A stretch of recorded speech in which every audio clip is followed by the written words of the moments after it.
Saya terus terang tidak tahu lagi ya, untuk mengatakan harus direformasi. Ini kan sudah produk reformasi.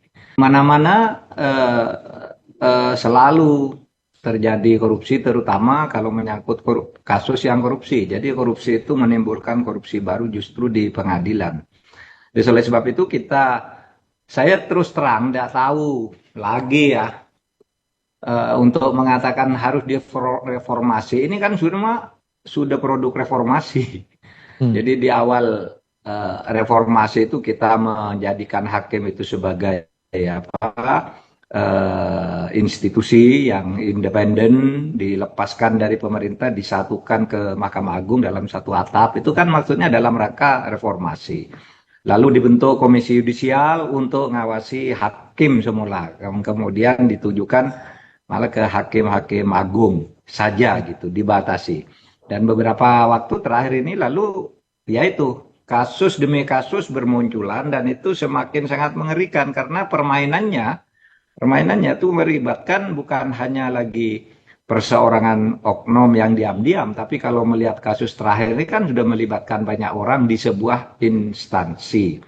Nah, Hmm. untuk itu saya lebih melihat pada politisnya. Itu rupanya sih Kejaksaan Agung ini sekarang bagus ya. Langkah-langkahnya yang terakhir ini relatif bagus dan mungkin menjadi yang apa, paling tidak saat ini menjadi yang terbagus di antara penegak hukum yang lain dengan Hmm. temuan-temuan dan langkah-langkahnya. Meskipun sebenarnya kita tahu kalau Kejaksaan Agung itu diberi keleluasaan yang lebih gitu, saya kira lebih banyak lagi yang akan ditemukan. Karena saya Hmm. melihat Kejaksaan Agung sendiri pada tahap tertentu tidak berani lanjut ya. Paling yang tertangkap pertama aja atau tertangkap tangan, lalu yang di atasnya lagi tidak dilanjutin.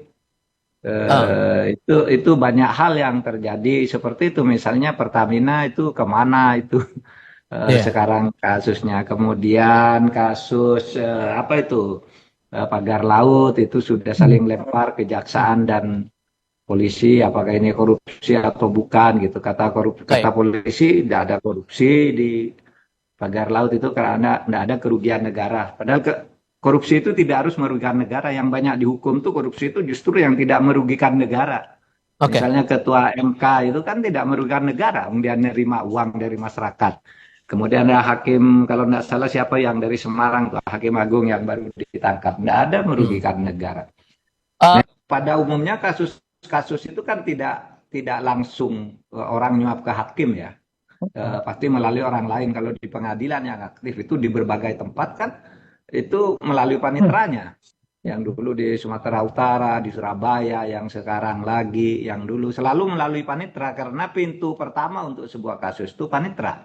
Nah, oleh sebab itu mungkin penataan bagaimana sih panitera ini dibina, diawasi dan seterusnya itu supaya betul-betul menjadi perhatian meskipun sudah bosan sih kita mengatakan gitu. Sejak dulu kita kan sudah berbicara sudah belasan tahun lalu agar kepanitraan ini diatur ulang. Ada dulu yang usul begini, panitera itu tidak usah lama-lama lah di sebuah pengadilan gitu. Misalnya letakkan di situ 6 bulan sudah itu pindah ke tempat lain, pindah ke tempat lain terus diputar begitu. Mungkin akan merepotkan, tapi itulah konsekuensinya kalau mau memperbaiki. Karena panitera itu semakin lama di satu tempat, semakin mudah itu mengatur perkara dan mengatur birokrasinya ke bawah di hmm. birokrasi kepanitraan. Tapi memang pada umumnya semuanya melalui panitra ya, eh, Hmm. untuk bisa melakukan penyuapan-penyuapan itu. Tetapi saya Dan tahu modusnya ini sebenarnya menurut kalau Anda sudah gaya lama yang juga dipakai seperti penanganan perkara sebelumnya, Prof. Mahfud? penanganan perkara sebelumnya oleh panitera oleh kejaksaan, Hmm. apa kalau kejaksaan menurut saya sudah bagus ya, apa melakukan belakangan ini sudah lebih agresif profesional gitu ya untuk melakukan langkah-langkah penanganan meskipun kita terkadang merasa ada yang sebenarnya masih tertahan dari langkah kejaksaan itu. Ada dua hal kalau kejaksaan itu menangani kasus itu, biasanya kalau sudah mentok ke atau berhadapan dengan dua entitas, itu kejaksaan mundur gitu. Misalnya apa? Menyangkut oligarki. Itu kasusnya lebar, gedar, itu sudah ada sebutan mengarah ke seorang oligarki yang kira-kira menyediakan dana politik tertentu, hilang kasusnya.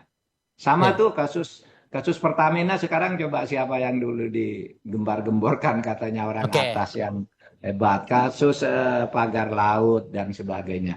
Lalu yang kedua biasanya kalau menyangkut pejabat, jadi kalau sudah yang ada di belakang kasusnya oligarki dan pejabat aktif, biasanya pejabat aktif ya. Nah itu biasanya mandek, tidak jalan lagi dan mengorbankan orang-orang kecil yang apes saja sebenarnya, bukan yang karena perencanaan yang sungguh-sungguh gitu.